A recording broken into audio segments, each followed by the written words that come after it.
William Pender. Here. Charles Sawtell. Here. Jeb Stewart. Yep.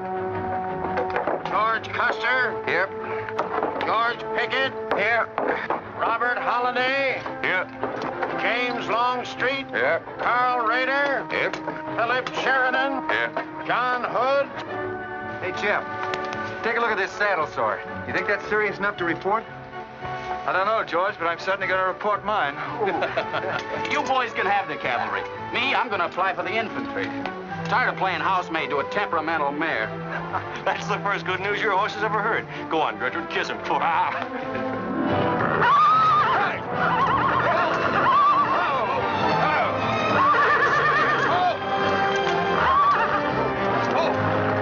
Stand still, you devil. Steady, boy. You weren't so hard-headed you wouldn't hurt your mouth. I told you before we started you had that curb chain on too tight. It's not the first time you've cut his tongue. You ever try putting a curb on your tongue? No. Nobody else ever tried it. I suppose it takes one of you Southerners to handle a horse. Well, at least we know how to harness them. You know how to harness Negroes down south, too, I hear. With a strap across their back. Come on. When are you going to take a punch at him?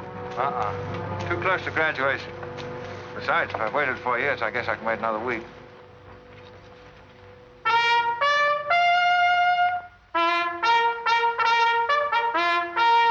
The breaking up of the American Union, as it now exists, is the basis of my plan. And that destruction must be made upon the issue of Negro slavery and on no other. The Union must then be reorganized on the great principle of emancipation. This object is vast in its compass, terrifying in its prospects, but sublime and beautiful in its issue. A life devoted to it would be nobly spent or sacrificed. If the federal government and its constitution are opposed to my way of thinking, the fault is not mine, but theirs. And I shall continue to oppose them with every means and every weapon at my disposal. Who wrote that inflammatory rot?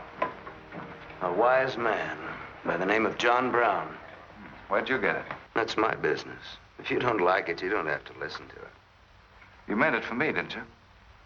Take it any way you like. Sure he meant it for you. He tried that abolition stuff on me till he found out I came from Kansas. Never mind, Bob. Come on, Jeb. Let's turn in. There's no regulation against a cadet having his own ideas. But there is one against spreading treasonable policies. You find the truth hard to take. Listen, Raider.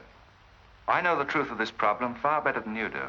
The South will settle it in its own time and in its own way. But not through the propaganda of renegades like this John Brown or any of his followers. You mean that renegade line to include me? Look up your oath of allegiance and answer that for yourself. I'll answer that right here and now. I've taken a lot from you Southern snobs. For 50 years now, you've been watering your precious family trees with the sweat of Negro slaves, piling up wealth and snobbery until now you think you own the government and the army. And anybody who disagrees with you is a lying renegade, a rabble-rousing traitor. You get this from me, Stewart. And all you other Mason-Dixon plutocrats. The time is coming when the rest of us are going to wipe you and your kind off the face of the earth.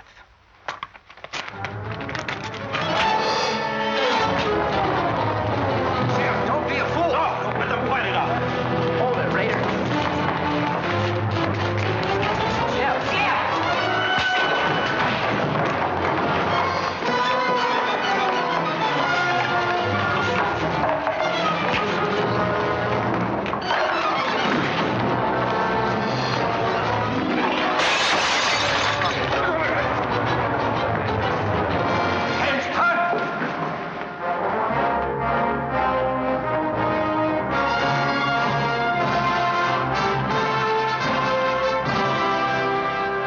I've been aware that a disturbing force has been active among the regiment of cadets.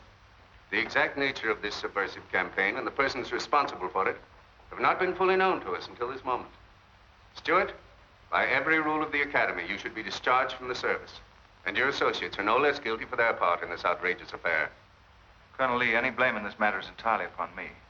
my sole responsibility, sir. That's not quite true, sir. It was my fault. We're all equally responsible, sir. That's right, sir. That's right, sir. If I believed that you were guilty alone, Stewart, I should have sent for you alone. As for you, Custer, and the rest of you, you must be taught that lying to protect a friend is sometimes an extremely dangerous practice. I'm not so greatly concerned about the fight itself as I am about its cause.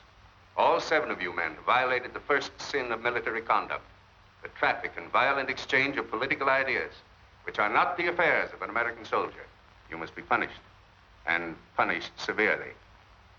I shall request of the War Department upon your graduation next week that all of you be assigned to the most dangerous branch of the United States Army. The 2nd United States Cavalry, now stationed at Fort Leavenworth in the Kansas Territory.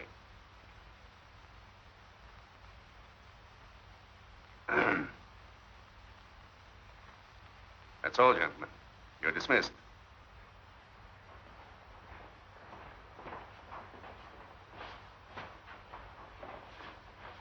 Now send for Cadet Raider.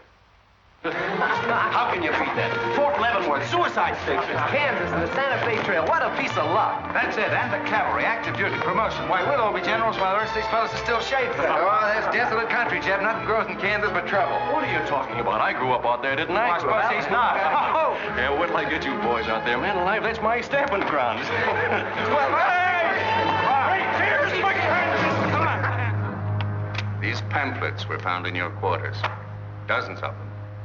Together with a letter written by a member of the Abolitionist Party, instructing you to distribute them among those cadets who appeared to be sympathetic to their cause. How long has this undercover activity of yours been going on? Long enough. Very clever idea of your fellow conspirators to plant an agent in our midst. Your dishonorable discharge will be drawn up at once, and you'll be given until sundown to remove yourself and your personal belongings from the limits of West Point. Good.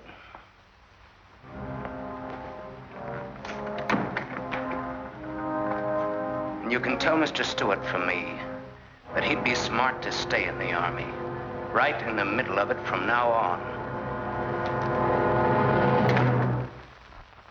Cadet William Q., Ohio. Cadet Martin Evans, Ohio. Cadet Armour Marlowe, New Jersey. Cadet George Custer, Ohio. Cadet James Longstreet, South Carolina. Cadet Philip Sheridan, New York. Cadet J.E.B. Stewart, Virginia. Cadet John Hood, Kentucky. Cadet Robert Holliday, Kansas Territory.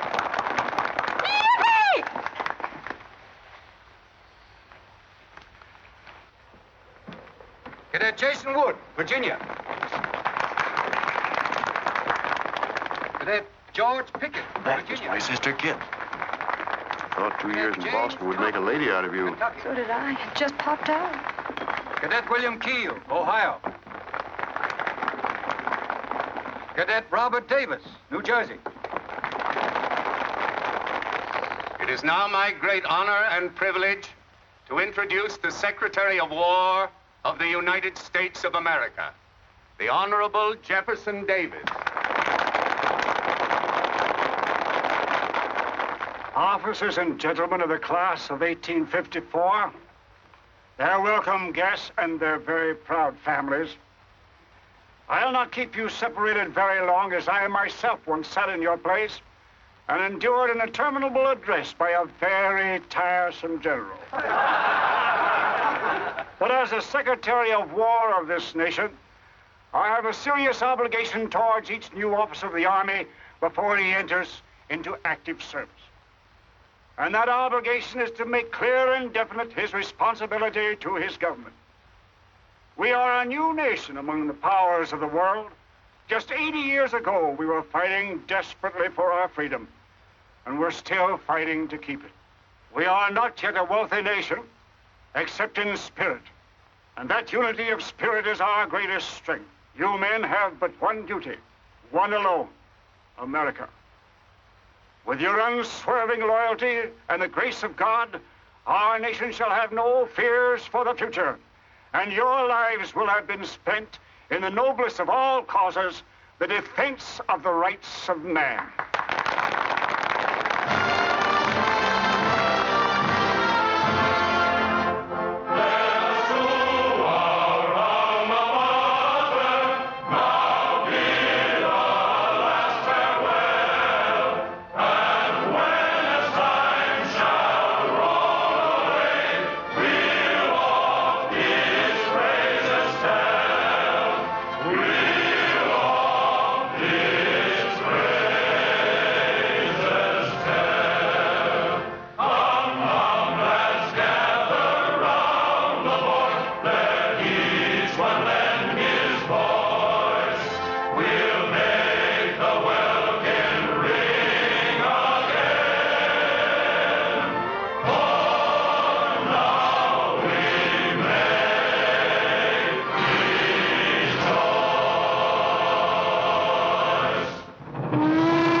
Yep, it's a shame this TKL of yours doesn't go any further. What for? There ain't nothing to go to. There's half a nation out there, Cap. Someday I'll build a real railroad to open it up, clear to Santa Fe. For a man who made a fortune out of horses, you sure got a heap to learn. Hey, Cap, tell the boys to speed it up a little, will you? The last time I had to get out and help them chop wood for the engine. Well, the first time you rode with me, I had to change your diapers. Hey, Cap, where am I going? Looks like you're going to Hades. Just wanted to know. Bob's been telling us about that railroad to Santa Fe so long now, Mr. Holliday. Surprised to learn it hasn't even been built. Well, that's not our fault, Stuart. You can't build a railroad over blood-soaked ground like Kansas. Decent settlers won't use it. We're losing thousands of pioneers to the Oregon Trail. We heard about the raid at Osawatomie last week. What is the true situation out here, sir? Well, Kansas is a territory and not a state.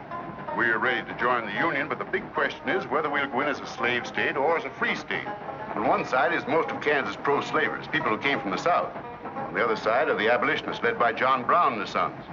Between those two elements, they've made Kansas a boiling pot of rebellion and massacres. That's why the Army sent you boys out here to Fort Leavenworth. See, suicide station. It's quite an honor. Excuse me, will you, sir? Surely. You know, the first time I saw you at the graduation, I thought of what Napoleon said when he first met Josephine. What was that? He said, I never knew this savage land they call America could breed such perfect beauty in mortal form. Thank you. That's a lovely line. Yes, isn't it? George has been using it for years, haven't you, George? I wish I could think of nice things like that to say. You wouldn't like what I'm thinking now. You were going to tell me something more about Kansas. Yes, what do you do on Saturday nights for fun here? Well, as I remember, half of Leavenworth takes a bath and the other half gets drunk. And since there are only 2 bathtubs in town, things get kind of exciting around midnight. Kid! By the way, how'd they ever come to name you Kit Carson Holliday? Well, Mr. Carson and my dad were very good friends, and they were so sure I was going to be a boy that they named me before I was born. Oh, I see. Well, I'm certainly glad they were wrong. Me too. Me too. Me too. Hey, conductor. Yeah? What are you going to do about that? About what? I'll tend to that. Hey, I thought I told you them Negroes had a right in the last coat. Their tickets give them the right to ride wherever they please. Now, I don't want any trouble with you, mister. And you better leave us alone. Well, I don't know what this country's coming to. Tickets? Stop shaking, Hannah. There's nothing to worry about. We're only a half an hour from the border. If we don't hurry, they'll be across the border. All right, go ahead.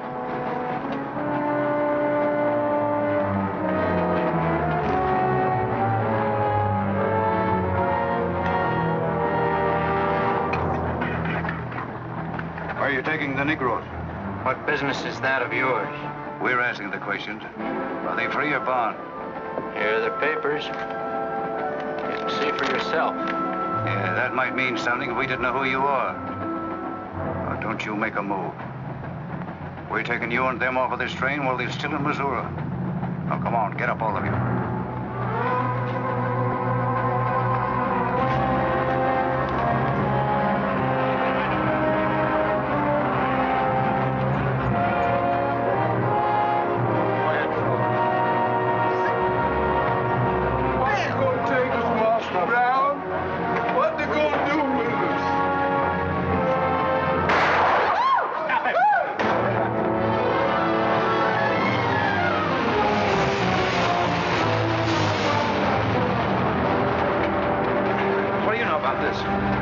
There's the trouble.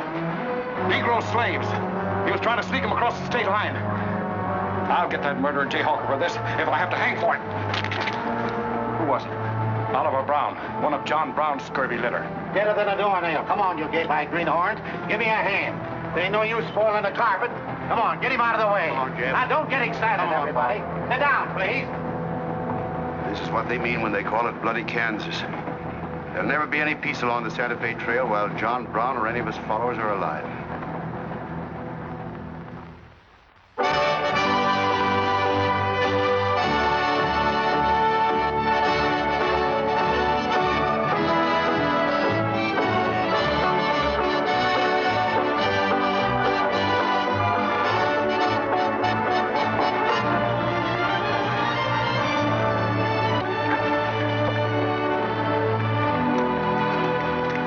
This is the present terminal. I propose to come down here to Wichita, then along here across the Arkansas River, along the Cimarron River over here to Las Vegas, then on into Santa Fe. Now, that'll be our first section of track from Leavenworth to Wichita, right over the trail. How soon do you figure to start?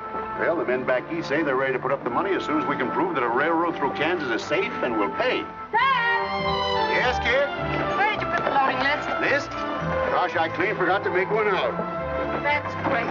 98 tons of freight ready to roll and no orders for loading. How'd you run this business while I was away? That's why I sent you away, to show you what a skirt was. Look at your clothes. Look at the grease on your nose. What would your friends in Boston think of you now? Frankly, Dad, I don't much care. If you're going to keep your nose in a paper railway, I better keep mine in the family affairs. Tex! Wendy! Tex! Where are those ornery customers? What do they think they're getting paid for? Tex! Why didn't you tell me? Getting jealous, huh?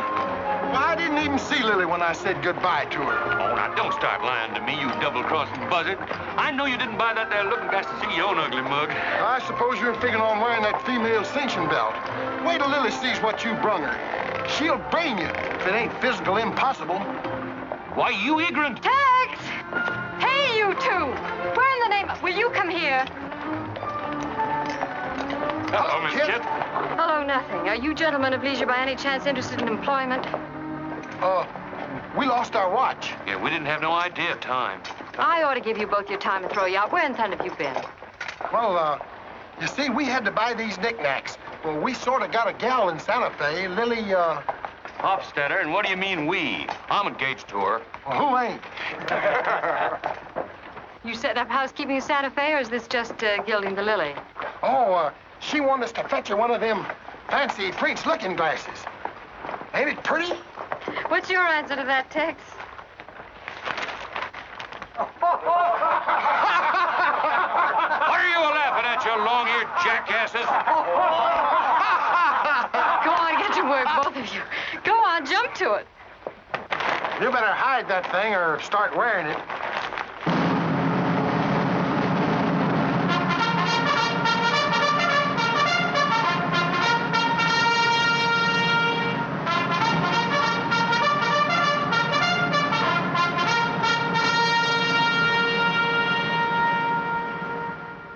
I'm going to put you new officers straight from the start. This is Fort Leavenworth and not West Point. You were sent here to man a frontier garrison.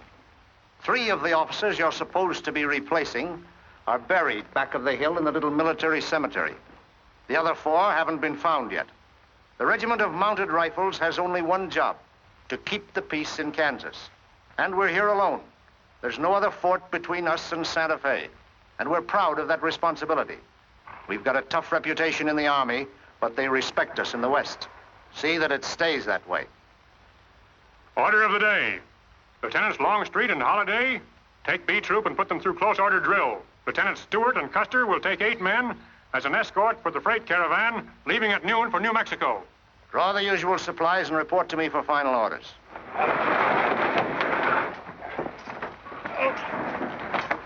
Say, will you keep all those cases of Bibles near the tailboard? They're only going a short haul. We sure will.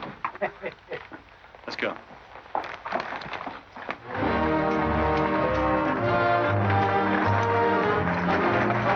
Convoy ready, sir. We're ready if you are. Good. I hope you have a nice, quiet trip.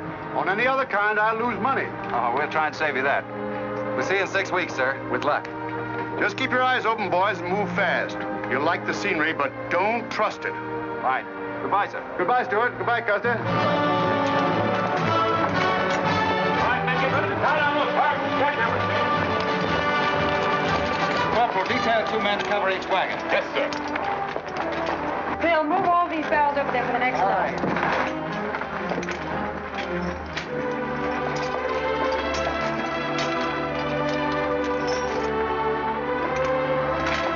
Well, hey, looks like we both got the same idea. Looks that way. How are we going to work it? Here. I've got an idea. That's straw pipe. Fair enough. Right.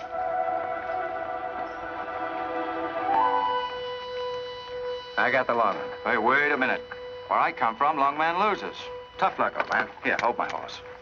1 hand plow, 1 seater, 7 and 8 is 15, 12 and 14 is... Why, Joe, there's something missing. Must be me. Hello. Hello, what are you doing here? Oh, playing nursemaid for those wagons. Should be the other way around. Oh, the convoy. That's a silly idea, Dad. He thinks that man John Brown's behind every bush. Well, it's not that I mind so much. It's being away from you for 6 weeks, just when we're getting started. Started? When? Look, I've only got a few minutes left, so I've got to be fast. You haven't been exactly slow for a couple of days. I've never seen such a pair of whirlwinds as you and George Custer. Oh, George, poor old George. Well, never mind about him. Look, kid, I might as well tell you before I go. I'm completely crazy about you. What? Now, wait a minute. Let me finish. I needn't warn you about army life. The pay's bad. I'd never be home. You'll probably be a widow in 2 weeks. I see. Have you thought of any particular names for the children? No, be serious, will you? This might be the most precious moment in our lives. I hope not, not in these clothes. Haven't you got any heart at all? Yes, I have. And it's going to stay right where it is.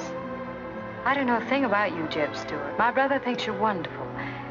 But then he was dropped on his head when he was a baby.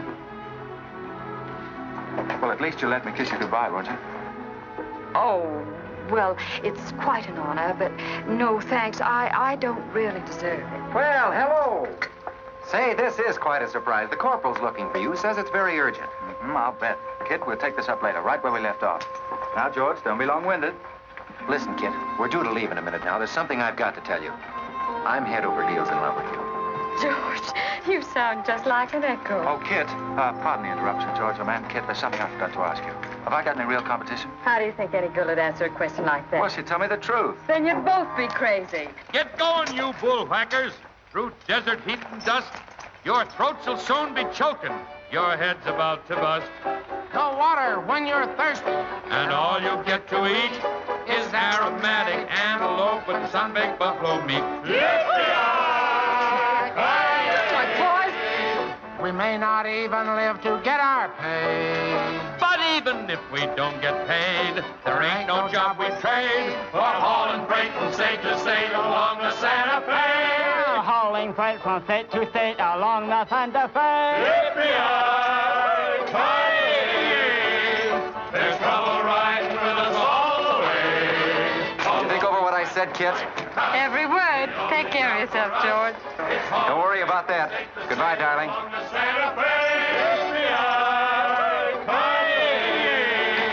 There's trouble riding with us all the way. Although we sweat and fight and cuss, the only job for us is hauling freight from state to state along Make a little bet, kid. Sure, on what? Those 2 boys? I'll give you 3 to 1. I can name the winner. That's ridiculous. Which one do you want?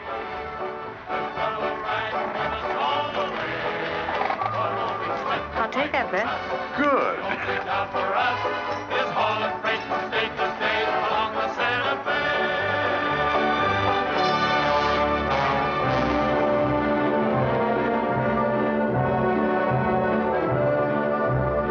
instruct all volunteers not to enter Kansas unequipped, nor to display their weapons to public view. Let that be understood beforehand. Warn them also... Not so fast, Father. Warn them also that our plans must be known to ourselves alone. That they join me in the clear knowledge that all traitors to the cause must die, wherever caught and proven to be guilty. Tell them that we stand by one another while a drop of blood remains, that under no threats or pressure do we make confessions.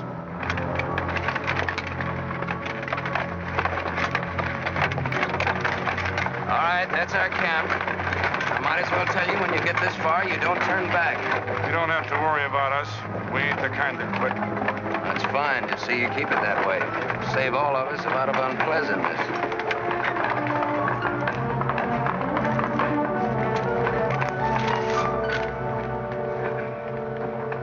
You've been delayed. Was there trouble, Raider? No, sir. We had to detour when we got to the border. I picked these new men up in Palmyra. Volunteer, sir. There are the credentials. From Illinois. You've come a long way. And we'll go the rest of it. We came here to fight slavers. The sooner the better. That's good. We'll put you to work at once. Kid Spinner, look after these gentlemen. Fine. This way, boys. We've received the news we've been waiting for. We break camp, Raider. Yes, sir. Let's start tearing down these tents now.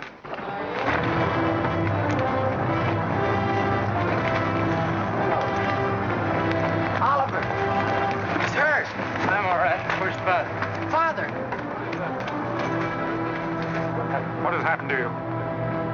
Where are the Negroes you were told to bring? A couple of pro-slavers tried to grab us on the train. I shot one of them and jumped off. You left 4 helpless people alone to save yourself. I had to do it, Father. It was me or them. You cowardly fool. In future, obey my instructions. We leave at once.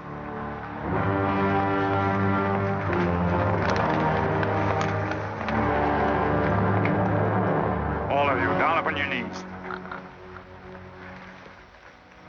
As once you sent the ravens to save Elijah, so now you have delivered into my hands the precious means of continuing thy holy work. The Lord our God is a great God, a mighty and a terrible, who regardeth not persons nor taketh reward. The Lord is a man of war. Thy right hand shall become glorious through power. Thy right hand, O God, shall dash in pieces the enemy.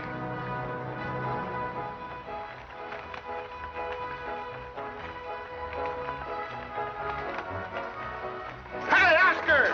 When we cross the river, you watch out for that wagon that's got my looking glass. Hey, Tex, these horses are pretty tired. When are we going to make camp?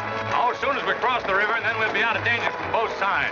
You know, Lieutenant, I'm sure glad we're leaving civilization. It's getting too dangerous for a peace-loving man. I run into some of them abolitionists once, but who's this feller John Brown that talks so much about? Oh, as far as I know, he's just a dirty old windbag. In fact, he's just your type. Either of you ever meet him? No, but 2 of them fellas he killed at Osawatomie were friends of mine. You mean Jim Doyle and Alan Wilkinson? Yeah, and that's the reason I'd sure like to meet up with this here Mr. John Brown. He's got no quarrel with people like you, Tex. You do much better to leave him alone. Well, you can count me in anyhow. Even if he ain't harmed no friends of mine, I sure hate to miss a good fight.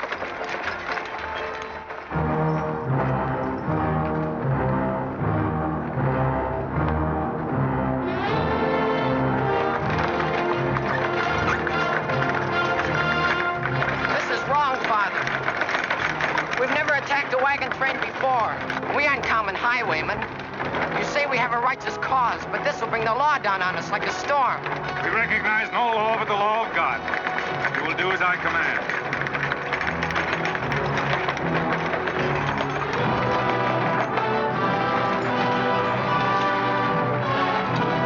Take your men back, Raider. Wait for my signal.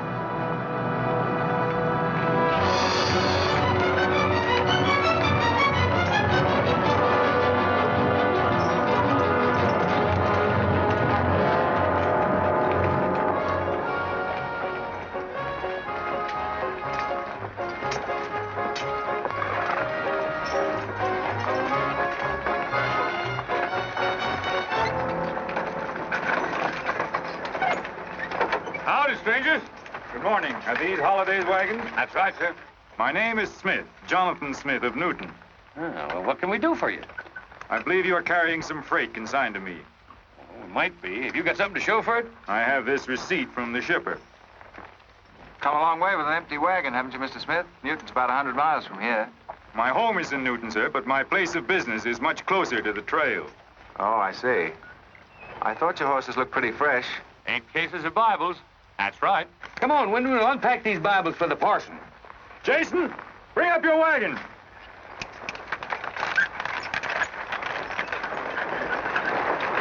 Get that pack down. I got to get them Bibles unpacked for the parson. That's a funny thing. I've seen that fellow somewhere. It's the way it seems to me. It isn't the kind of a face you'd forget in a hurry. No. Wait a minute. I know. In some magazine, The Atlantic, I think. Well, then he's either from Boston or he's a missionary. No, it's something else.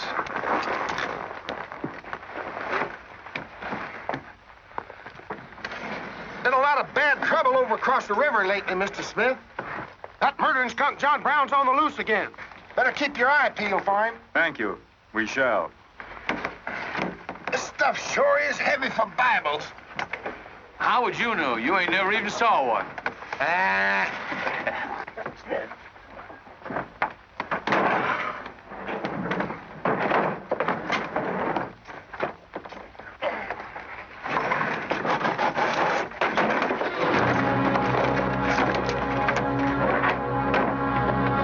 Just a minute.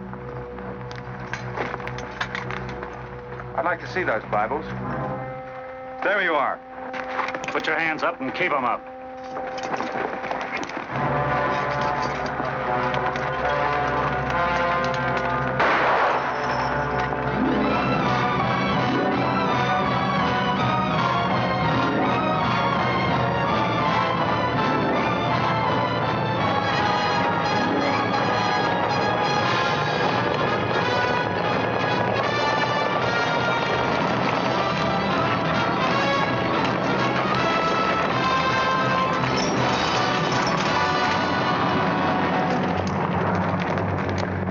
You to make no move towards your gun. Bring up the other wagon. Now then, quickly with those other crates. All right, get a move on there. Only the ones marked Bibles. Hey, Chip. Look. Our friend Raider. Well, this is a surprise. And a commission in the cavalry, too, huh? I see you've got the commission you were after. You know these men, Raider? Yes, sir, very well. This one, Stewart, comes from a rich slave-owning family in Virginia. He called you a lying renegade once, and I jumped him for it. John Brown. Him? John Brown. John Brown? I have nothing personal against you men, but I will deal harshly with any interference. I might have known you'd wind up with this outfit. Well, that's one of the troubles with the Army, Stewart. They don't teach you to think ahead. They do one smart thing. They teach you never to turn your back on an enemy without first making sure he's harmed. Stop this. We'll not saddle ourselves with a killing just to satisfy your personal quarrels. One more murder won't mark you any deeper than you are now, Mr. Brown. I intend to be a marked man. Back to your horse, Raider. Back to your horses, all of you. I've given you fair warning. You can keep your heads or lose them as you wish. Move on.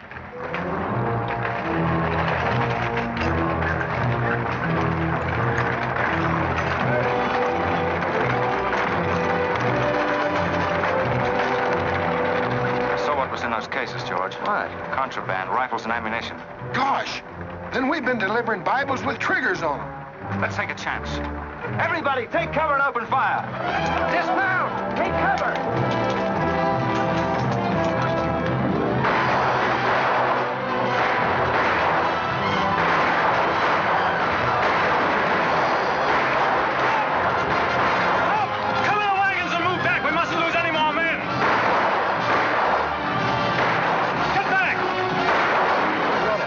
Away. No, they're not. We're going after them. Hey, wait a minute. The outnumber is 3 to 1. Well, if it makes you nervous, don't count them. Come on. Everybody mount and follow me. Everybody mount. Come on, Shavetail. Here's where I get your medal. Forward!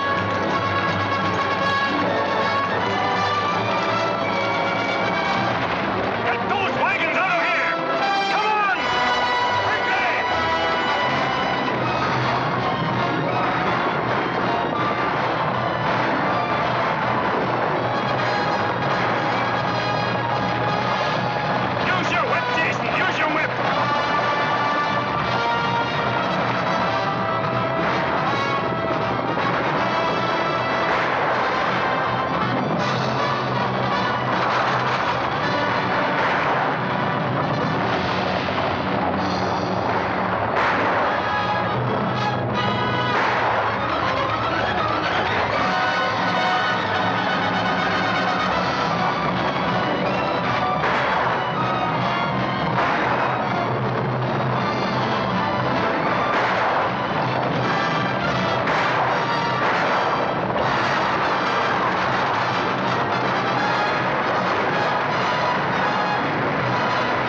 couldn't help it. I didn't do anything. All right, son. Nobody's going to hurt you. Who are you? Jason Brown. Brown. You one of John Brown's sons? Yes. Yes, but I never did anything. He made me go along. I never killed anyone, I swear it. I'm getting out. I'm quitting. You've got to take me with you. All right. Bring a horse up, George. Bring up the horses. Have to carry him back. The boy's badly hurt. It's his father's madness really striking home now. Sheriff, there's a purpose behind that madness. One that can't easily be dismissed. George, you've seen the needle on a compass, haven't you? It's got a whole car to swing around in, but it always wobbles back to the north. What are you driving at? Just this. I've always known where your sympathies lay. It never affected our friendship, and it never will.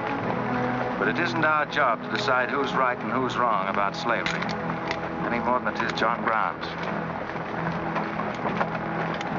I guess you're right, Jim. I'm sorry. That's more doggone fun than I've had since we got hemmed up with them engines. Yeah, well, next time we shoot at a common enemy, you let me do the shooting. Boy, my gullets as dry as a powder horn.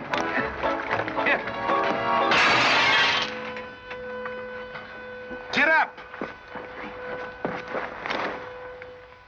You busted Lily's looking glass. When she looks at herself in that, she'll think she's 100 years old. Or more.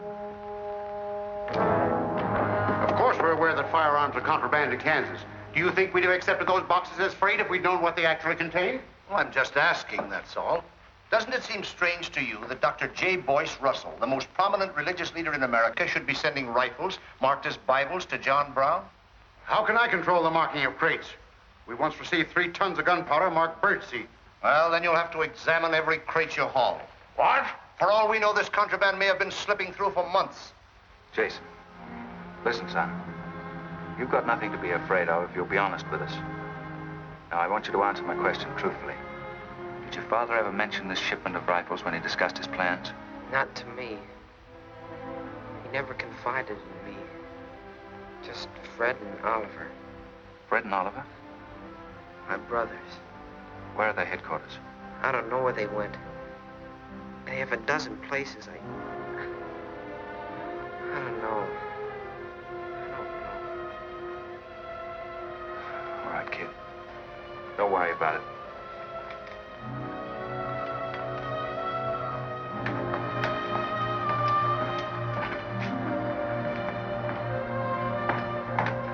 These guns are no mistake. Anyone with the best interests of Kansas at heart can tell you that. No bandy-legged bushwhacking soldier can talk like that about the holidays. We've got as much interest in Kansas as the United States government, and a darn sight more investment. We were here before the Army came, and by Godfrey, we'll be here when you're gone. If you think you can... Sir. Well, Stuart, what did you find? Very little, sir. The boy's either too badly hurt or too frightened to talk. We leave immediately. Have them sound assembly. Yes, sir.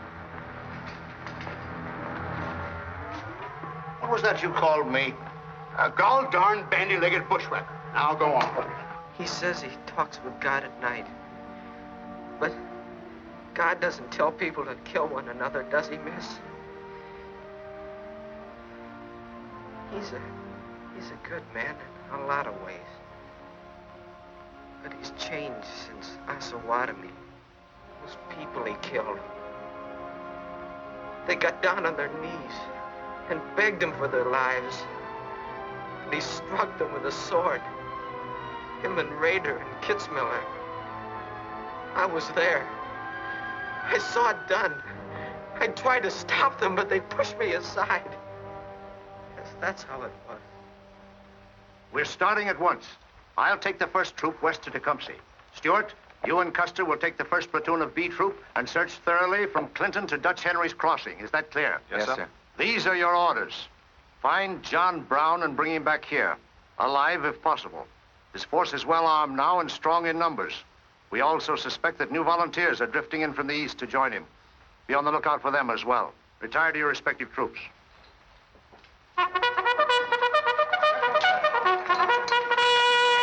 What's that? They've caught some more of us. No one's been caught, Jason. Not even you. You've committed no crime to be afraid of. I'm sick of being afraid. I'm sick of hiding like a hunted thing. I want to walk free like other people. You will, Jason. You're safe now. No, I'm not. Not as long as he keeps killing and thinking that he's right. He can't be right, can he, miss? I don't know. His reasons may be right, Jason. They may even be great and good reasons. But what your father is doing is wrong. Terribly wrong. And he'll keep on repeating that wrong as long as he lives. Then I'll never be free of him until one of us is dead. I know that now. My life don't mean anything. But if he dies, maybe this whole scheme of his will die with him. I'd rather have it that way. His life, even if he is my father, against many thousands. I'm gonna tell you where to find him. Oh, Jason, I'm not trying to... I'm gonna tell you anyway. In the house of Shubal Morgan, Palmyra. That's where they went. That's their headquarters. Tell the soldiers. It's better that way. His life against many thousands.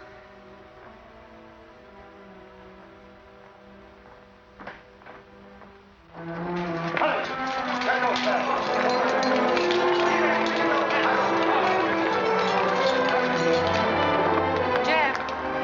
Hello, darling. How is he? It's very serious. I left the doctor with him. Poor little devil. Jeb, he told me everything. The whole nightmare of his 15 years, even the place where his father is now. He said he wanted me to tell the soldiers. Where? Palmyra, at the house of a man named Shubal Morgan. Shubal Morgan, Palmyra. I wonder if that's the truth. Jeb, I'm frightened. That boy is crippled for life. And that man on the train, he died for a principle. And a man killed him for a principle. One of them is wrong, but which one? Who knows the answer to that, kid? Everybody in America's trying to decide it. Yes, by words in the East and by guns in the West. But one day the words will turn into guns. Oh, Jeb, can't it be stopped now? Can't the slaves be freed before it's too late?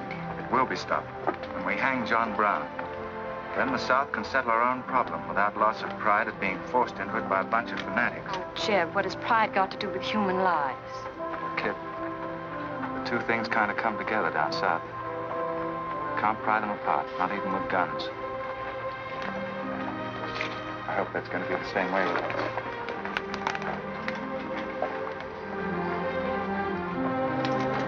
Uh-oh, that's me all over. Clumsy Custer. Or can I get into this, too? Yeah. Sure. Looks like you're in on it. Don't miss much, do you? I've seen you work before, son. That's where I learned. Just credit one more to my account, kid. I like to let the interest accumulate. Well, goodbye. Goodbye, George. Kid, don't be long, Jeb. No. Goodbye. Goodbye. Kid, remember this, will you? I love you. Put that in your little bonnet and keep it there until I come back. I'll remember. Goodbye.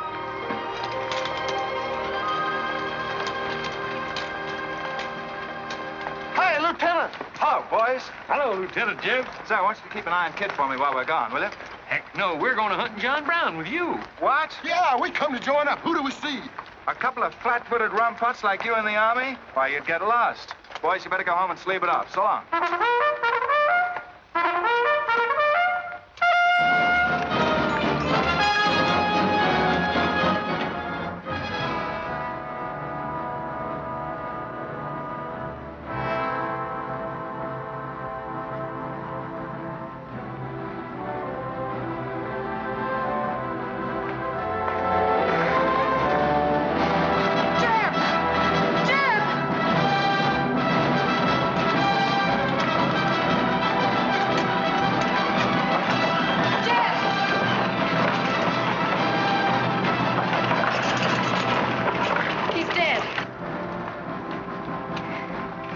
John Brown. Tell him. We'll try to find him. Goodbye.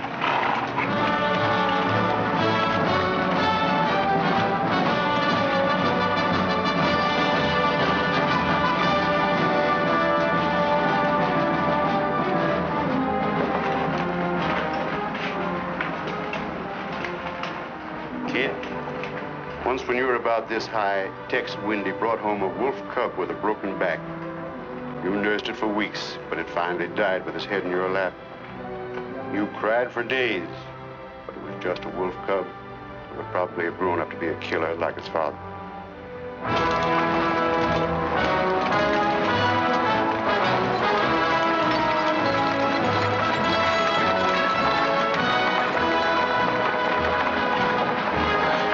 What has being flat-footed got to do with riding a horse? Calling me a rum putt's what hurt me. I ain't had a drink since noon.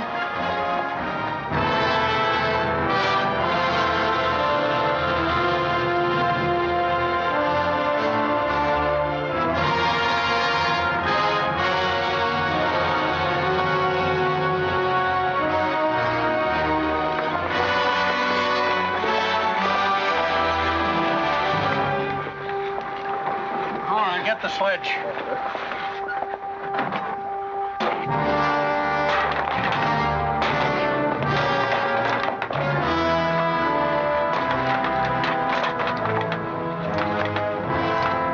Sure is expensive salt pork, Mr. Morgan. Not the way we get them. Look them over and stack them in the barn. Yes, sir. This looks like the best shipment we've had yet. Wonder what Rader's worked up about. Him and the old man been arguing for an hour. Looks like another job for us if Raider thought of it. At this point, education's a wonderful thing. Yeah, if you can collect on it. Yeah. I signed up because you promised to pay me. Trained this rabble gang of yours to a solid, fast-moving unit of fighters. Taught them how to use these new rifles, how to follow orders, and take a town in army fashion. But I haven't received a red cent in 3 months. Now, what about it? Mr. Rader, I enlisted you on the recommendation of friends in the East who said you would work for the cause. You've done your job well. I have no complaint up to now. But our plans are ahead of any personal greed. If you feel otherwise, you are free to get out. But you must decide here and now. I want only loyal men around me.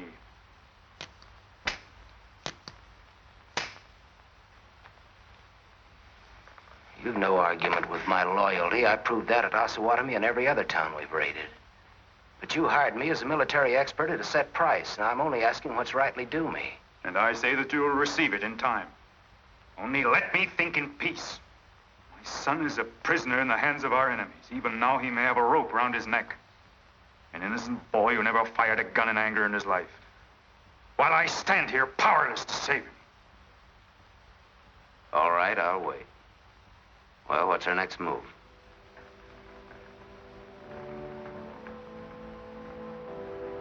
The Bible has said an eye for an eye and a tooth for a tooth. Tomorrow at daybreak, we will destroy Delaware Crossing.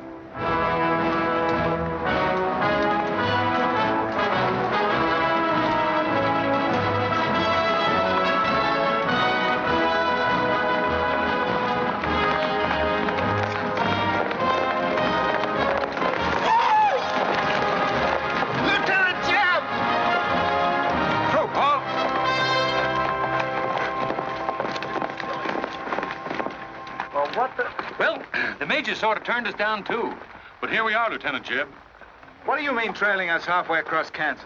Well, we don't want you to get lost. You see, I know every wrinkle of this here country just like my own face. Well, you're sure that's just as dirty?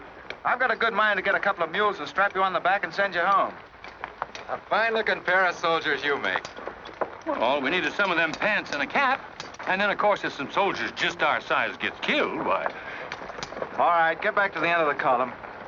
Go on before I get that mule. We don't have to obey no orders. Since we ain't in the army. But we will. Yeah. Wait till Kid hears about this. She'll skin him alive. That's if they got any skin left.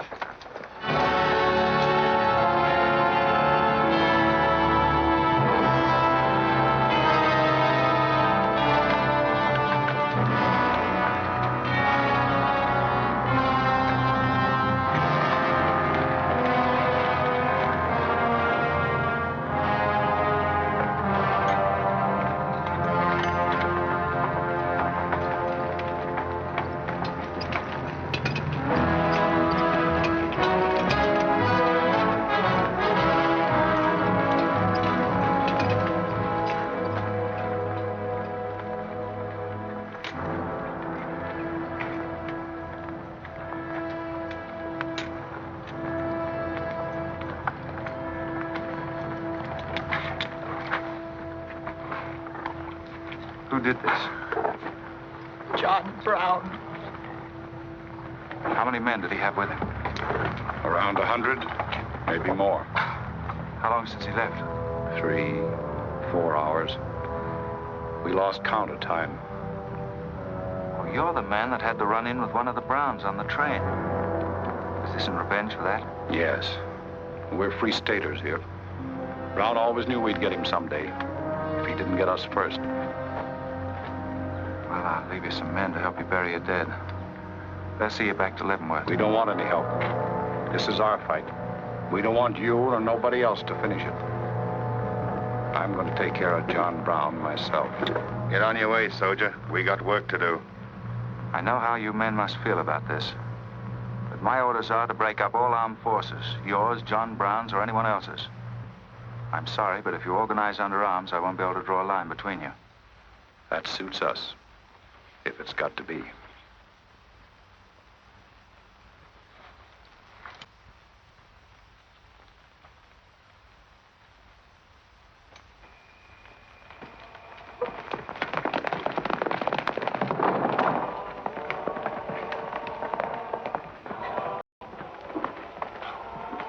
What did you find out, Kitzmiller? A troop of cavalry from Fort Leavenworth are headed this way.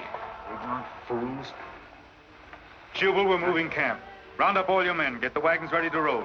Just food and ammunition. We're traveling light and moving fast. What about the Negroes? We can't take all of them.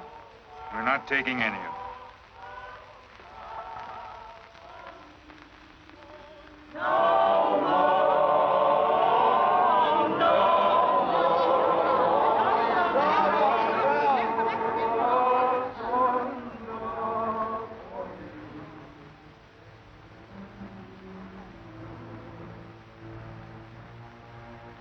My children, the hour of deliverance I promised you has come.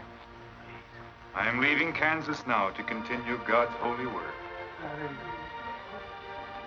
For Gideon took 10 men of his servants and did as God had said unto him. And it was so that he did it by night. And when the men of the wicked city arose early in the morning, behold, the altar of Baal was cast down. Please, Captain Brown, what did that mean? What you gonna do with us? Means that you are freed, the first of many millions to whom I shall give freedom from slavery. Does just saying so make us free? How we gonna live? Get food and shelter? There are many good people in Kansas who will give you work and protection. From now on, you must fend for yourselves, as other free men do. My work here is done. Praise God. Glory, bless God, we's free. The captain done kept his word, we's free. We's free, we's free.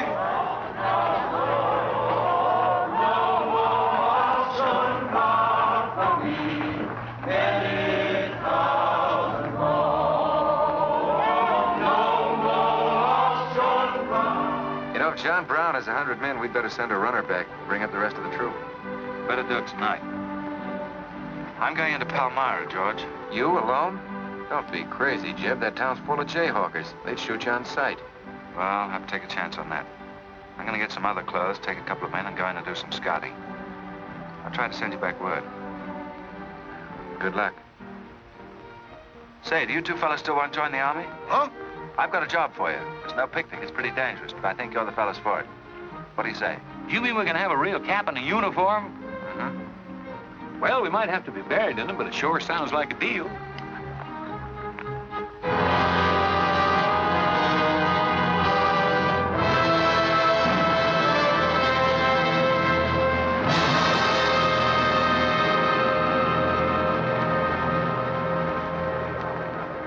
The law's got nothing to do with it. We came here to join John Brown because he's a leader and a fighter. The whole thing's going to be settled right here in Kansas. We came here to fight slavers, didn't we? The only way to fight them is with guns. Sure give you a good looking over in this here man's town. Yeah, I feel just like I was taking a bath in a bathtub without no sides on it. The only kind of a tub you ever was in. Say, who could I talk to in this kind of a town without arousing suspicion? The town barber. That's right. Anytime a barber can't talk to a stranger, he's liable to go crazy. Town barber. That's it.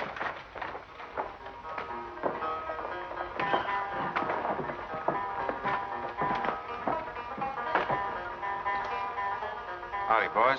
Howdy.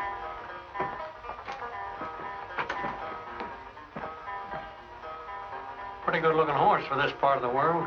Yeah. Kansas is all right for men and dogs, but it's pretty hard on women and horses. Say, look at that brand.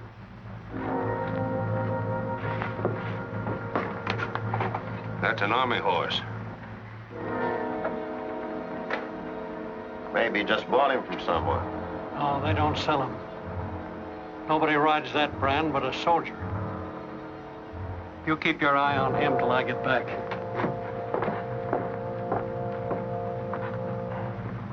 You still got that creepy feeling about this place? I don't know whether it's that or these here chiggers, but something's creeping over me. Why don't you scratch and see if it goes away?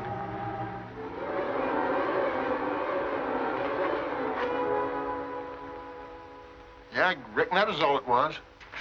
Say, I got it now. We was on the same train a couple of months ago when that fella got killed. You probably got me mixed up with somebody else. No, sirree. I never forget a face. Although I was a little drunk at the time. Well, they are. Fella you saw probably had two faces. Been in Palmyra long? Oh, just a couple of weeks. This ain't no time for barbers. The fellas that ain't trying to hide their faces for some reason or other are too mean to spend the money. Yes, I've heard you've got some pretty tough customers here. Tough, say.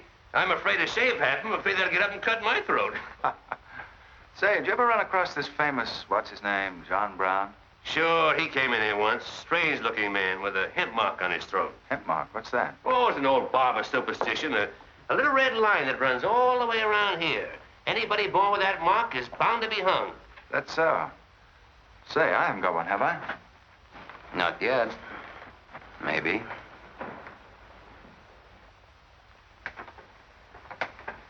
Well, well. Keep your hand away. Get it.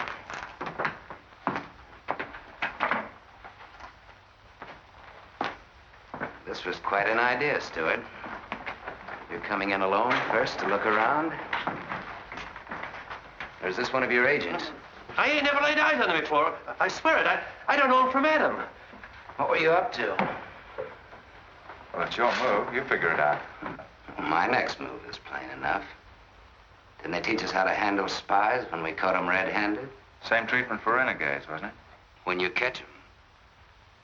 This will make you quite a hero, Stewart. The class of '54 will turn out in a body for your funeral. They may even hang your picture in the West Point Library. There's worse places to hang. Get him out of here, Red, or we're wasting time. Just having a last few words with an old classmate of mine. And I had them coming to me. Come on, get up. We're gonna give you a good look at what you came to see.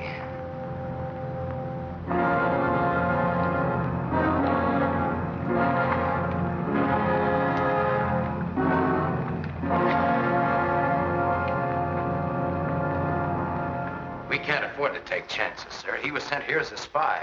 It's my advice to get rid of him. Let's train up. And right away. Wait for it. What did you hope to achieve by coming alone to Palmyra? The Army has orders from Washington to bring you to trial. I hope that if I came face to face with you first, a lot of unnecessary bloodshed might be avoided for your men and mine.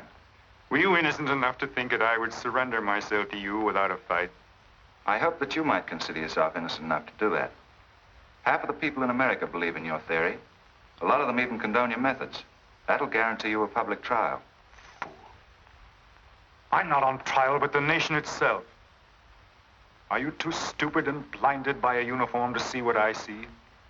A dark and evil curse laying all over this land. A carnal sin against God. Can only be wiped out in blood. But why in blood? The people of Virginia have considered a resolution to abolish slavery for a long time. They sense that it's a moral wrong. And the rest of the South will follow Virginia's example. All they ask is time. Time. Time? For 30 years, I've waited for the South to cleanse its soul of this crime.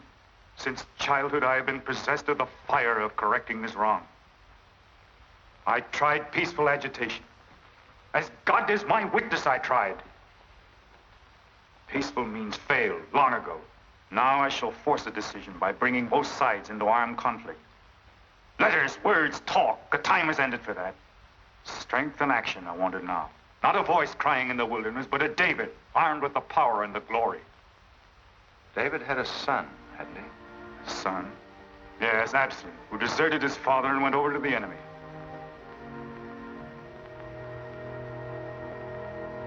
What are you trying to tell me, Stuart? And Absalom died because he feared his father. Jason is dead. So be it. My son has paid for the sins of this world with his life, as once did the Son of God. It shall not be in vain. Whether you kill me or not, the army will crush you all in the end. My advice to you is to find peace with your Maker.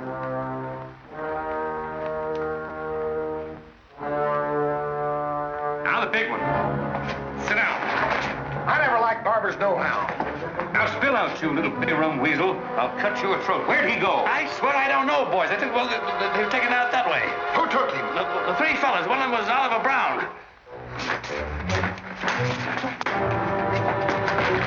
Do you see this razor? Well, I'm keeping it, and if you move a hair when we get back, I'm going to strap it on your liver and barbecue your carcass. Now, you stay where you are.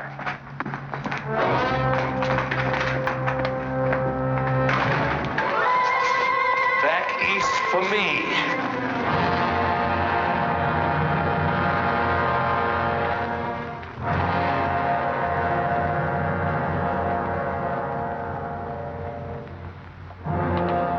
I called you all together as witnesses to hear my words.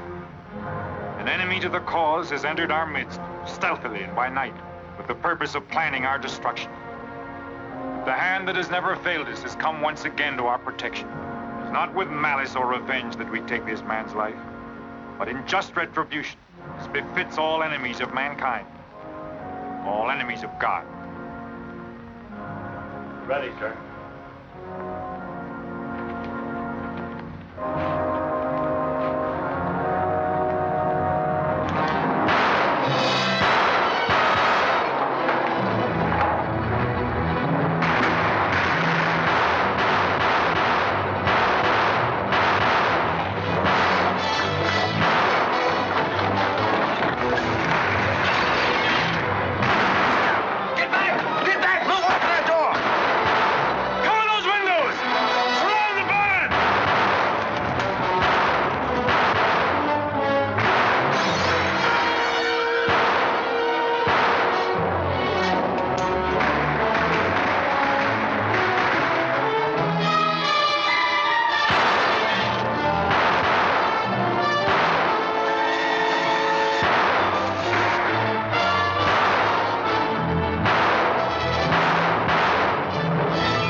fight on, John? As long as breath is in me. Sound the charge!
After them, George. Don't let them get away. Load up!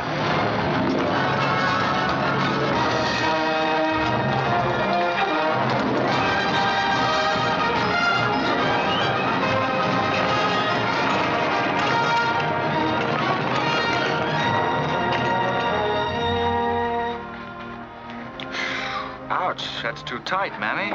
Don't tell me how to do this, boy. I've been wrapping white folks all my life. When they was babies, I wrapped one end, and when they growed up and took on too much corn liquor, then I wrapped t'other end. Ah, that what made you leave home? Well, old John Brown said he's going to give us freedom. But shuckins, if this here cancels this freedom, then I ain't got no use for it. No, sir. Me neither. I just want to get back home to Texas and set till kingdom come.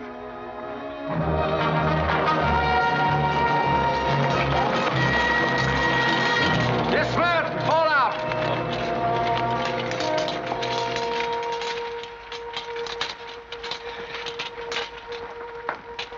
Well, we had a nice ride.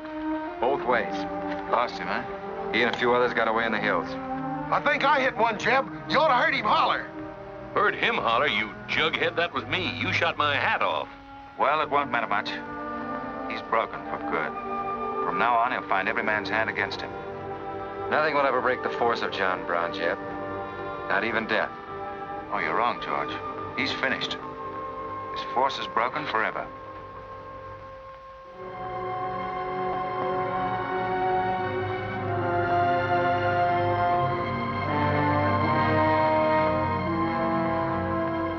Why hast thou afflicted thy servant, O Lord? Wherefore do I not find favor with thee?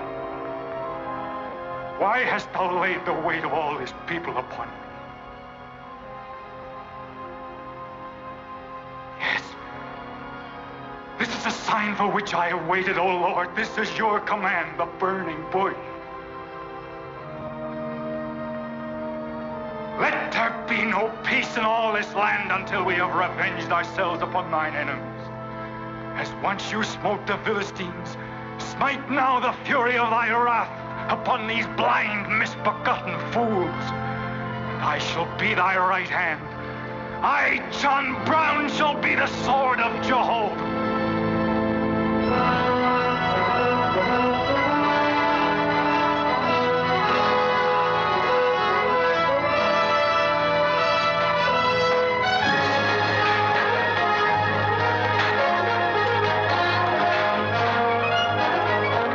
Gentlemen, the beginning of the railroad to Santa Fe.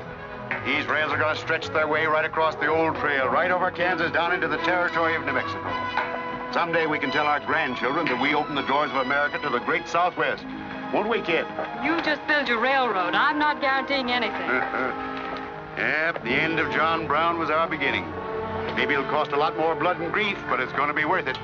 Dad, can I ring the bell on the first train? Yep, and blow the whistle. That'll be a day you can live for, kid. Won't it?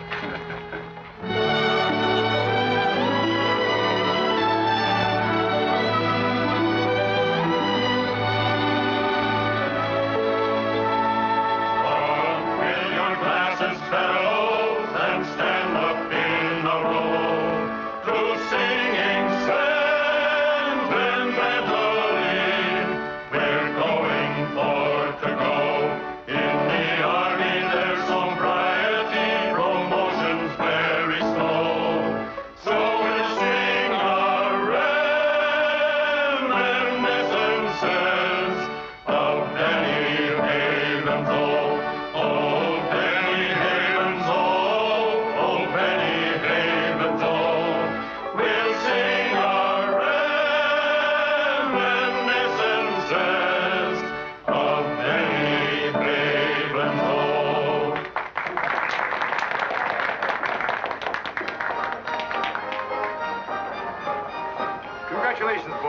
think so.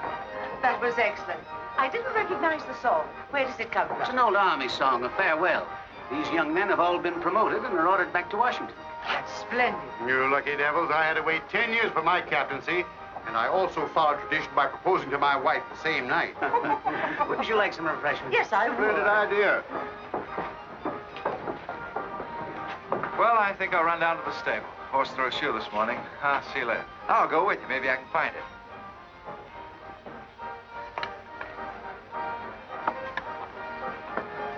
What did you have to go and lie for, telling the Major we's the best barbecuers along the Santa Fe Trail? I just mentioned it sort of casual. How'd I know he's gonna take us up on it? Wait till he starts eating this. He won't take us up, he'll take us up and out. You think it's gonna be hard chewing, Tex? Well, I don't know. I still got a hunch. We should have skinned it first. We took the horns off of it, didn't we? What is it, Captain's pay, Jeb? $38? 40. 40 a month. Say, that's enough to get... Go on, get what? Well, you know, this and that. What are you planning to do with your extra pay? Exactly the same thing as you are, son. Want to draw straws? Not this time. This means too much. Well, how are we going to handle it then? Take turns? I don't trust you southern boys in the moonlight. All right. Let's ask it together. Hey! Wait a minute. What is this, you loon? Come on, don't argue. Just come along and listen. There you are. George has got something to ask you, Kit. You have the floor, George. Well, I don't know just how to start, Kit, but there's an old Indian woman who hangs around the fort and tells people's fortunes. She's supposed to be a wonder at it, and, well... Yes, George? Well, she said I'm going to get married soon to a very beautiful girl. Did she, George? That's very nice. Pretty slick opening remark. Kit, were you ever by any chance a blonde? Why, no. Not even as a baby. Are you sure? This old woman's never been wrong before. Absolutely sure. Well, maybe she's still right. There's a whole lot of beautiful blondes in the world, George. Let's ask her. Let's. Wait a minute. Kit, are you in love with him and not with me? I guess I am, George. You're going to marry him? Oh, wait a minute. I can handle this proposal from now on. Kit, you really mean that? You haven't asked me anything yet. I wonder if I said the wrong thing. Couldn't have been more perfect. Now, where's that Indian?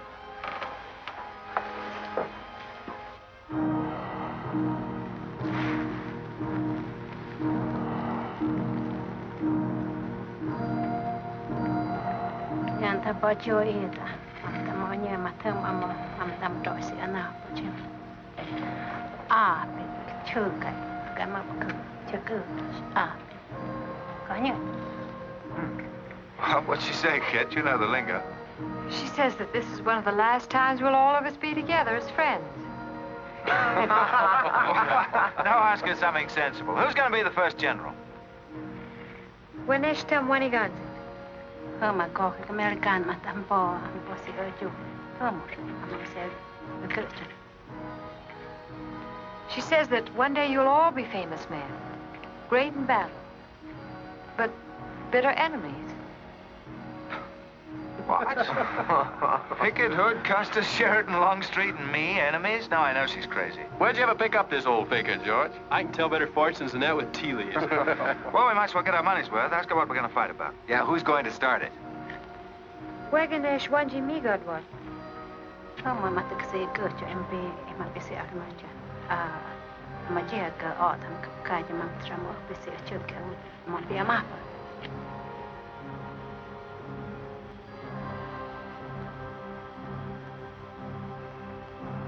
Well, what's this?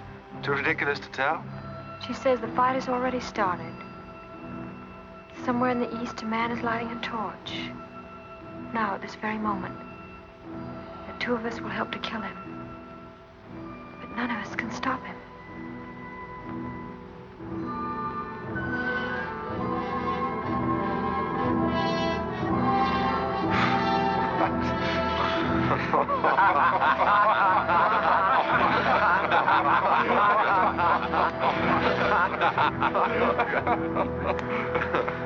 Here's where I would attack first. The arsenal at Harper's Ferry. Give me only 100 good men, Dr. Russell. Well-armed and God-fearing men who believe in the cause. I will lead them through Virginia. Rouse the thousands of discontented slaves who will flock to join us. Then sweep down through the South, through the Carolinas, Georgia, Alabama, Mississippi. Then, with the entire nation in a state of chaos, we can dictate our own terms. Have you considered the Army, Captain Brown? Surely they'll be after you in full force within a few hours after you first attack. Let them come, Dr. Russell. Let them try to stop me. I've studied that country for years. It's full of good hiding places, natural forts where large forces of brave men can defy pursuit indefinitely. Mr. Rader will go ahead of us and scout the town. Yes, sir. With his knowledge of military methods and our great advantage of surprise, we can outwit the Army at every turn. Captain Brown, this plan of yours is mad. Worse than mad. It's high treason. Such a brazen attack would lead to civil war. Exactly. That is exactly what I want. Is it your wish, then, to destroy the Union? My answer to that is yes. To the devil with the Union. We've got to fight sometime. It might as well be now. Gentlemen, I came here to Boston at great personal risk. There's a price in my head of $10,000, so my time is precious. You've given me much help and encouragement up to now. But all that we have done in Kansas and elsewhere will be wasted unless you see it through to the glorious end.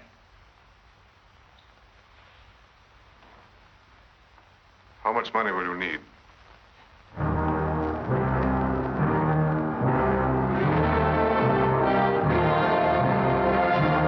now possess the guns, ammunition, tanks, a complete store of supplies.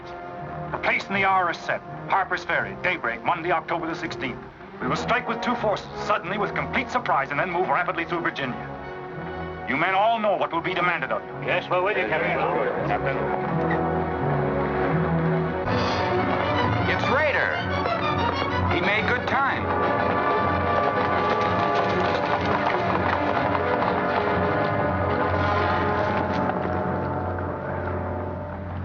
Well, what did you find? Speak up. Is anything wrong at Harper's Ferry? No, the town itself won't be any trouble. There's a bridge of the Baltimore and Ohio Railroad to be blocked, and we got to cut that telegraph line to Washington. What about the government arsenal? It's guarded by only 2 men. Here, I made this rough map of the place. Good. Excellent. This is precisely what I wanted.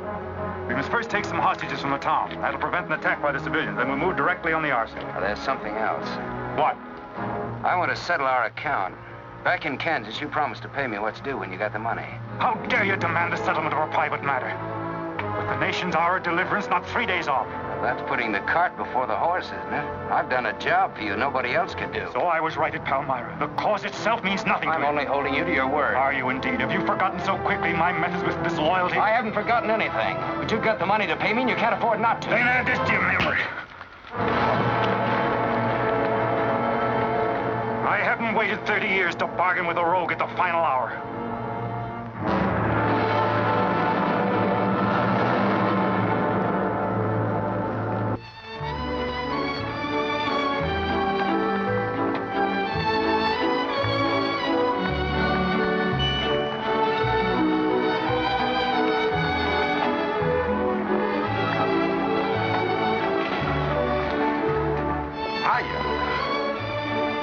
This is the kind of army life I like. Did you ever see me wolves? I've heard of it, but this ain't no Santa Fe shakedown. Hold it. You in high society now. Come on. May I have your invitations, please, gentlemen? What's them? Them's them little white cards.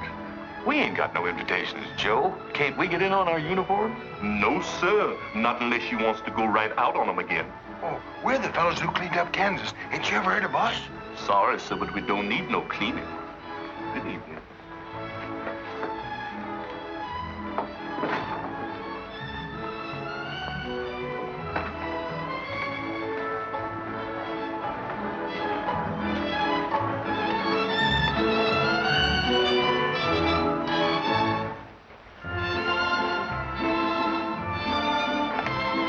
Hello, handsome. Oh, hi, Chip. My, you're a dream tonight. How's the party? I don't know. She hasn't come out yet. Who are you waiting for? Oh, a friend of mine promised me a surprise tonight. A night I'd remember the rest of my life. Yeah? You don't know any girl here but Kit, you know. I'm not talking. Maybe you don't rate quite as high as you think you do, Kid. Stewart. Hello, Kid. You look wonderful. Thank you. Say, George was just telling me you promised him the biggest night of his life. Where do I come in? You don't. I'm very fond of George. Thank you, Kid. I haven't told you this, but we have a deep understanding.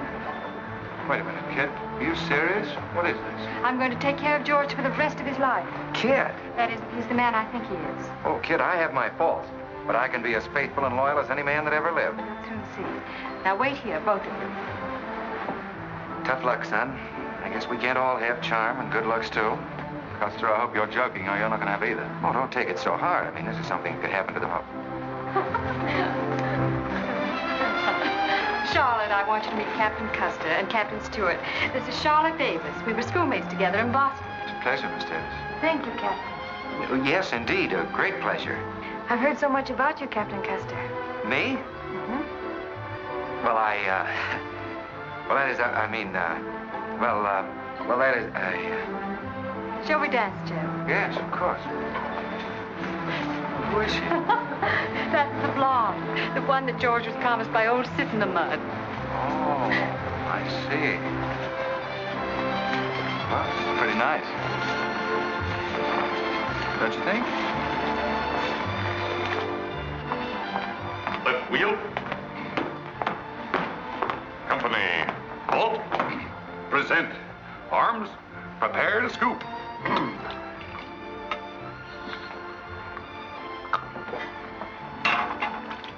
Yes, sir? Yes, sir. About face. Company, forward. March. Eyes right. Right wheel. Well, there I was, right out in the middle of Kansas, facing 500 crazy fanatics, heavily armed. And me with only 15 soldiers. Heavens, Captain, how terrifying. What did you do? I sized up the situation at a glance, dismounted, and walked straight toward him. Not alone. My dear young lady, there comes a time in every soldier's life when he must stand or fall alone. And if you knew the Army, you'd understand that he who hesitates is lost. Oh, how simply wonderful, Captain. Oh, it was nothing, really.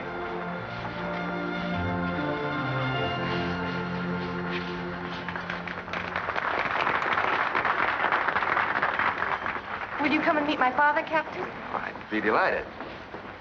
Is he in the government service?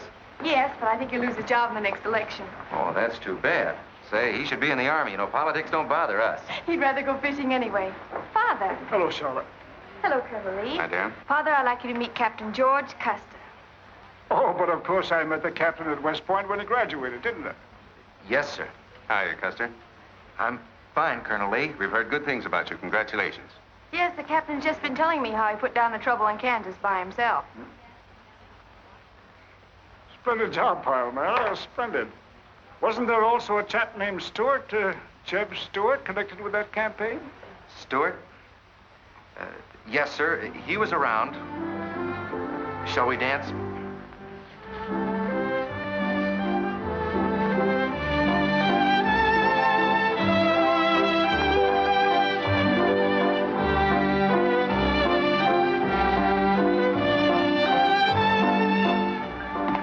Left turn.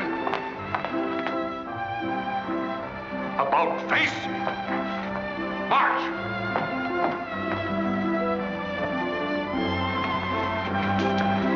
Jim. Go away. You've danced with your sister once already. I don't want her. I want you. Come on.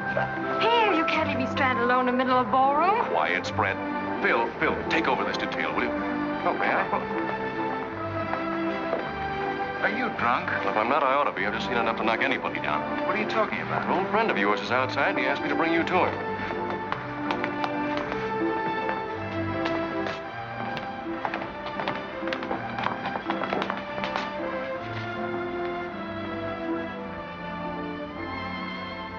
It's real. I almost touched it.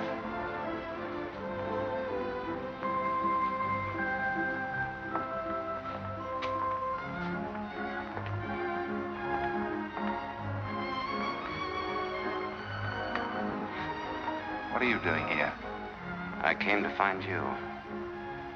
I know what you think of me, Stewart, that I'm no good. Well, maybe you're right. But maybe I've got something to tell you that'll change your opinion. You'll have a hard time doing that. Suppose I told you that I left John Brown 3 hours ago with a well-armed force of men, not very many miles from where we're standing. I'd say you were out of your mind. All set to strike at Harper's Ferry on the Maryland-Virginia line sometime tonight. With reinforcements of over 1,200 men expected before daybreak from Pennsylvania. Brown plans to arouse the slaves. First in Virginia and then throughout the South in open rebellion. The telegraph wires will be cut and he'll block the railroad. And then at daybreak, they rush the arsenal. Take thousands of weapons with the idea of arming the Negroes. Well, that's the situation, gentlemen. Move for move. I don't know, you may be able to get there ahead of them, but if you do, you've got to move fast. Tonight. It's fantastic. Our Secret Service has reported John Brown to be out of the country. Well, I ought to know where he is. I've been with him every day and every mile since we left Kansas. Then why have you informed on him? Don't forget, Colonel, I was in the service once. I was young and I made a mistake. I didn't know that then, but I do now. I guess some of the things we learned at West Point stay on inside of us a lot deeper than we realize. Anyway, I couldn't stand by and see my country torn apart by a madman like Brown. I had to come here. This was something a lot bigger than myself. Couldn't have been the size of the reward you'll get for turning him in, could it? I said why I came here, and that's the truth. But I am entitled to any reward. I'm even willing to go back there and rejoin him tonight, just in case he gets suspicious or changes his plans. Now, what more proof do you want than that? I believe him because it's too dangerous not to. How soon can you start, Colonel? We'll be ready to leave in an hour. The officers are all here. Call them at once and proceed with all speed to Harper's Ferry.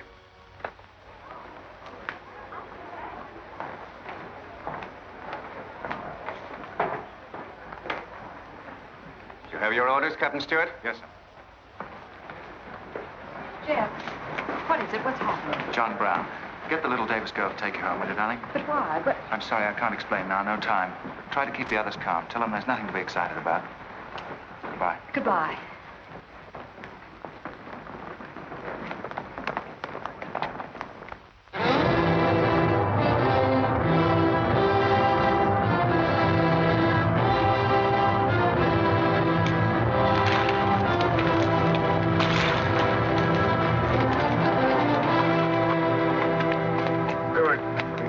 On that score.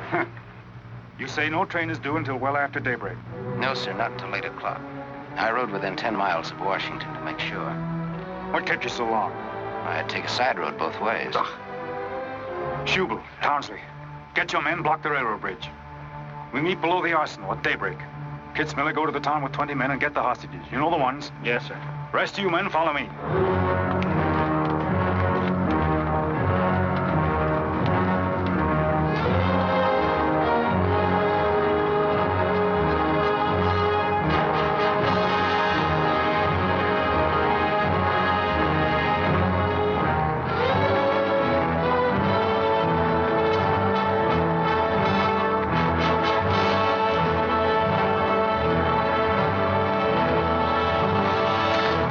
Your guns.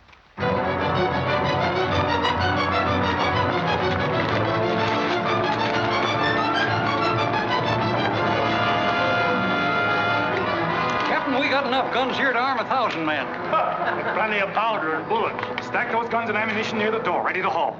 Hurry up, boys. Get them out there. The men from Pennsylvania will be here within the hour. This isn't an arsenal. It's a fortress. We could stand off the whole army here. What about the prisoners, Captain? What is the meaning of this outrage? Why have you broken into our homes and dragged us here? Who are you? I am John Brown of Kansas. John Brown. You are prisoners of the provisional government of the United States. If the citizens of Harper's Ferry attempt any interference, I shall use you as I see fit. Otherwise, you will be peacefully released when we depart. We must adhere to our schedule to the precise minute. We will leave here at 10 o'clock. And by nightfall, we should be 35 miles into Virginia. What about the men from Pennsylvania, sir? If they're late in arriving, we cannot wait. Wouldn't that be taking a long chance? No word of us can leak out until tomorrow, maybe even 2 or 3 days, and then we'd be 1,500 men.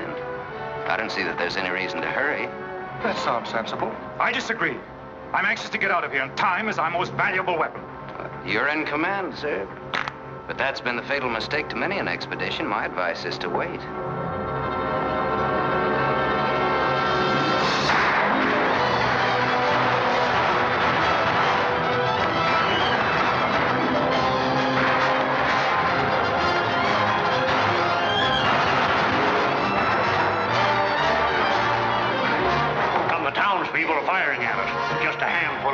shotguns. We can clean them out in 5 minutes. Idiots.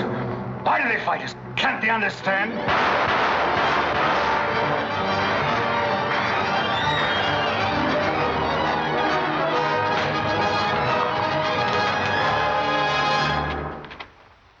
What is your name?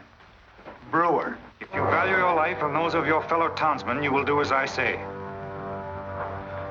Yes.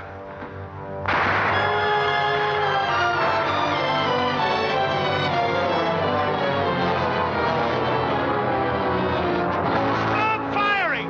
You are endangering the lives of your friend. John Brown promises that if we leave the arsenal in his hands, he will harm none of us. No!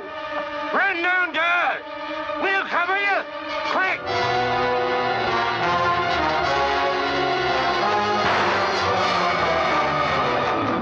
Stupid cattle. Can't they understand we're here in a righteous cause?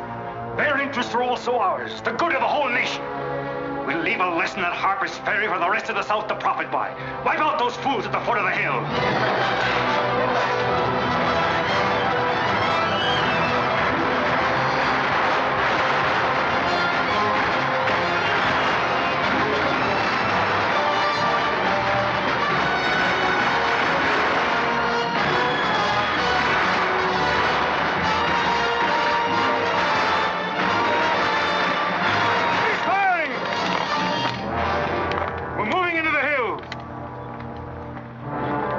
Take all the weapons and ammunition you can carry with speed.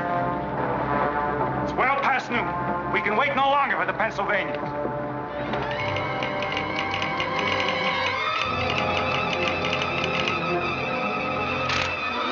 Citizens of Harper's Ferry killed, 33 wounded by John Brown's invaders in open rebellion. It's from the 2nd Force at Frederick, Maryland. The road to Harper's Ferry is blocked, unable to get through. Jefferson Guards and the Winchesters under Lee's command passed through Upperville an hour ago. They will be the first to arrive at the ferry.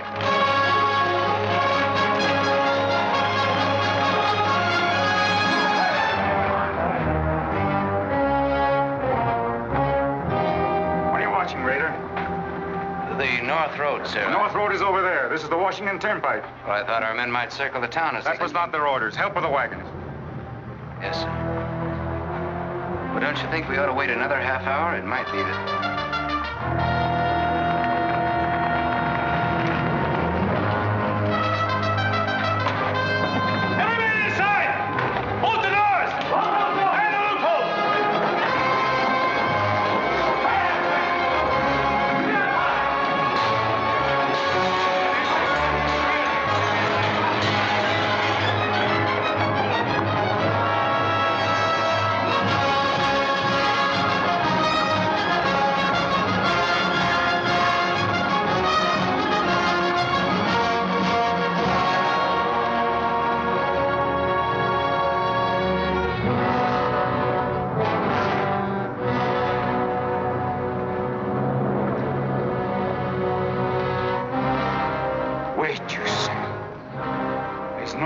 To hurry. Wait. Yes, sure I did. I thought we had time. Stewart. Yes, sir? I want you to take this under a white flag to John Brown. Right, sir.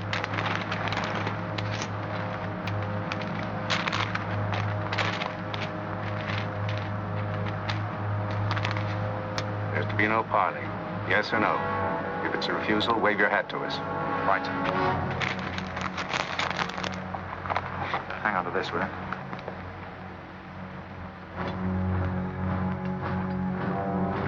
Captain Brown, they're coming up the road with a flag of truce.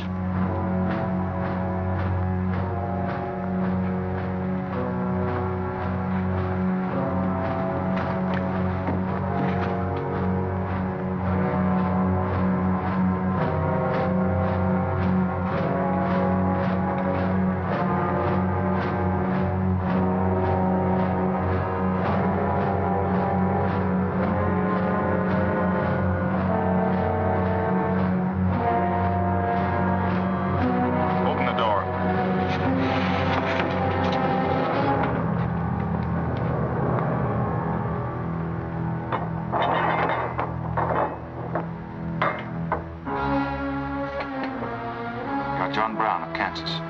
I am. We've met before, I think. And thanks to Mr. Rader, we now meet again.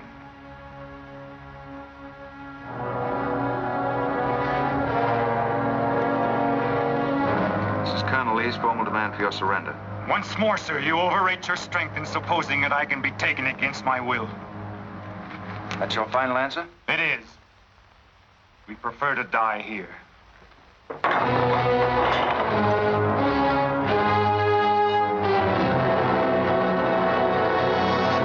to surround them. Take Troop B to the right at a gallop. Troop A to the left at a gallop. Troop C, draw your carbons. Dismount. Go! Forward at a gallop.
go on with this.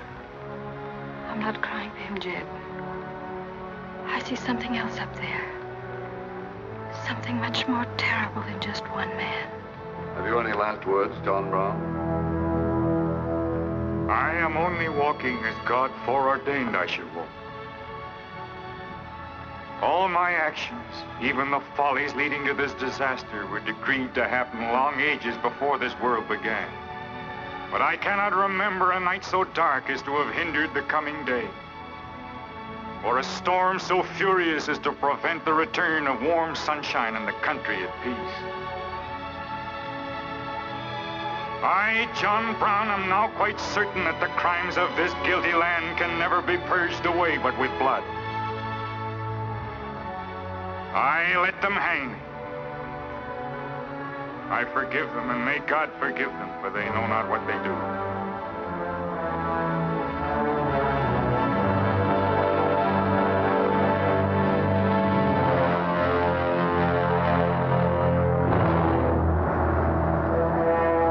So perish all such enemies of the Union, all such foes of the human race.